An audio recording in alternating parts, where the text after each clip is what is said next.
Oke, saat ini kita bicara MK, Manager Konstruksi, atau CM, Construction Manager. Apa yang kita bicarakan sesuai dengan SKK NI, gitu ya, termasuk buktinya adalah sertifikasi SKK sebagai ahli manajemen konstruksi. Situ adalah kompetensi, salah satunya kita bicara attitude. Oke, Assalamualaikum warahmatullahi wabarakatuh. Bismillahirrahmanirrahim. Innana mens. Kita bicara MK dan CM, yaitu attitude.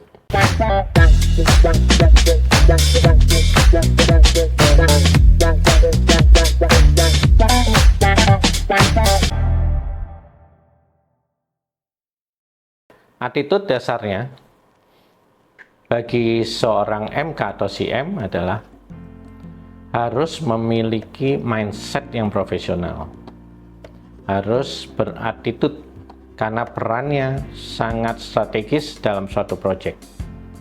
Seorang manajer atau manajer konstruksi ataupun construction manager memiliki peran yang sangat kuat, yang sangat strategis, penting banget sebagai wakil dari owner untuk mengendalikan proyek dalam lingkup mutu, waktu, biaya, dan administrasi.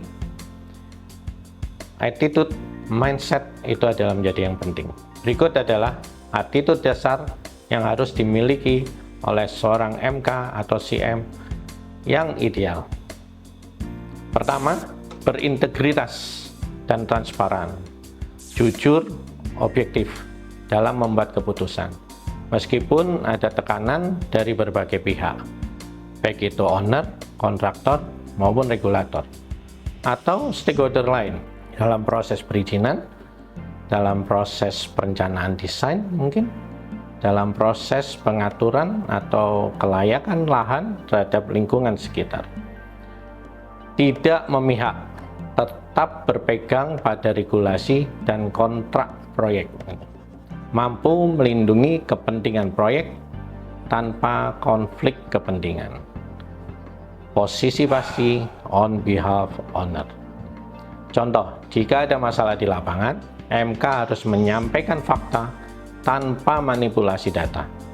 Bahkan jika itu bisa membuat salah satu pihak terlihat kurang baik, tidak apa-apa, lakukan aja.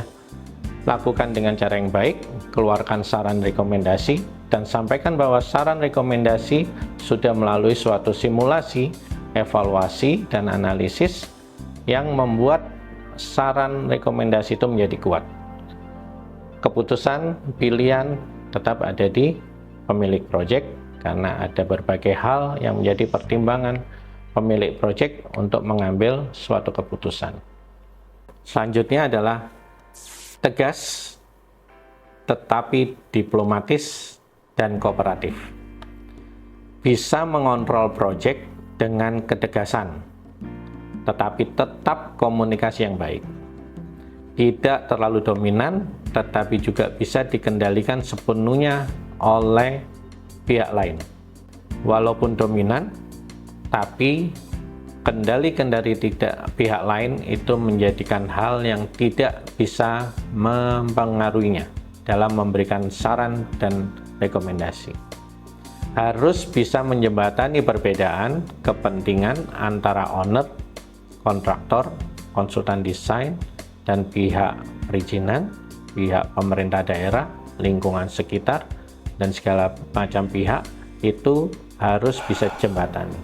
Intinya, dari diplomasi, komunikasi, dominasi, dan menjembatani perbedaan antar pihak, MK harus mementingkan bahwa proyek ini bisa berjalan dan selesai sesuai dengan harapan atau yang diharapkan oleh owner atau user. Contohnya, saat ada keterlambatan proyek karena desain yang belum siap misal, MK tidak langsung menyalahkan konsultan, tetapi mengajak mereka mencari solusi secara bersama-sama dengan pendekatan berbasis data dan analisis risiko.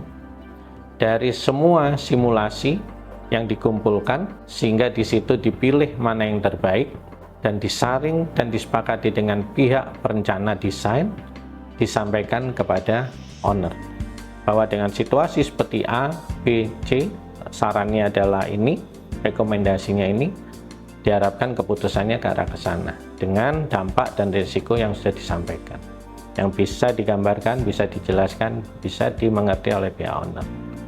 Dalam pekerjaan MK atau CM harus berorientasi pada detail, tetapi juga berpikiran secara makro, helikopter view, untuk melihat pengaruh dari detail yang bisa dia pahami, yang dia bisa capai dalam pengertian maupun dalam profesionalisme. Antara lain mampu memahami detail teknis proyek sambil tetap melihat gambaran besar atau big picture dari proyek ini sendiri. Jangan hanya fokus pada dokumen atau meeting atau pendapat teknis, pendapat profesional dalam hal teknis, tetapi juga harus sering turun ke lapangan untuk memahami realitas yang ada di proyek. Contohnya, MK tidak hanya mengandalkan laporan progres dari kontraktor, tetapi juga melakukan inspeksi langsung ke site untuk memastikan laporan yang disampaikan kepada MK sesuai dengan kondisi yang di lapangan. Apa-apa yang dilihat, diukur, dan didokumentasi di lapangan itu tetap harus diukur dengan standar atau indikator yang sudah ditetapkan dalam kontrak yang disepakati mereka berdua. Itu yang menjadi basis bagi MK, detail oriented gitu ya. Selanjutnya adalah sifat dari MK, adaptif, dan peran dari MK adalah problem solver. Harus bisa cepat menyesuaikan diri dengan perubahan yang ada di proyek. Perubahan yang disebabkan oleh owner, ada hal-hal baru yang harus diakomodir. Perubahan yang terjadi dari kontraktor, ada hal-hal baru yang harus dipahami, disikapi, maupun ada perubahan dalam desain jika itu terkait dengan perizinan ataupun hal-hal lain secara teknis. Berpikir solusi, bukan menyalahkan pihak lain. Jika ada kendala, harus bisa menawarkan beberapa alternatif penyelesaian yang semuanya harus disimulasi dan orientasinya detail dan merujuk pada peraturan atau kontrak yang sudah ada. Contohnya, jika supply material mengalami keterlambatan, MK bisa mengusulkan resequencing pekerjaan tanpa mengorbankan kualitas proyek. Proyek-proyek yang kegiatan yang di depan, aktivitas yang di depan yang bisa kita tarik ke belakang sebatas kemampuan dari pekerjaan itu sendiri, sehingga material, supply atau on-site material itu walaupun terlambat masih bisa diakomodir dan diatur sekuennya. Terakhir, MK harus bisa menguasai pemahamannya terhadap regulasi, kontrak, dan manajemen risiko. Harus paham regulasi, hukum konstruksi, agar tidak bertindak sesuai aturan yang tidak berlaku. Semuanya harus aturan yang berlaku. Mengerti seluk-beluk kontrak konstruksi, agar tidak mudah dipermainkan oleh kontraktor atau pihak lain, termasuk owner di dalamnya, yang kurang paham terkait teknis. Bisa mengidentifikasikan risiko proyek sejak awal dan membuat mitigasi yang realistis. Contohnya, jika kontraktor mengajukan VO, variant order, tanpa alasan kuat, MK harus bisa menolaknya dengan dasar hukum yang jelas dan solusi alternatif yang bisa diterima semua pihak. Baik itu secara hukum, secara teknis, itu bisa diterima. Oke? Dari kesimpulan dari beberapa penjelasan di atas, berarti seorang MK atau CM harus seperti apa? 1. Berintegritas dan transparan agar dipercaya semua pihak. Tegas tetapi diplomatis agar bisa menjembatani berbagai kepentingan. Detail oriented tetapi tetap berpikir strategis agar proyek berjalan sesuai rencana.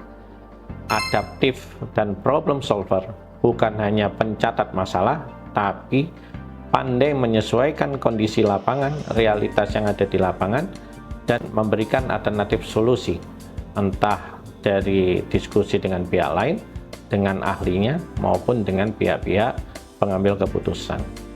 Menguasai regulasi, kontrak, dan manajemen risiko, agar proyek tidak bermasalah secara hukum dan teknis. Baik, itu adalah seorang MK secara ideal. Bagi MK dan CM secara ideal harus memiliki karakter, sikap, dan sifat seperti yang kami sampaikan tadi. Wassalamualaikum warahmatullahi wabarakatuh. Inna namens, salam.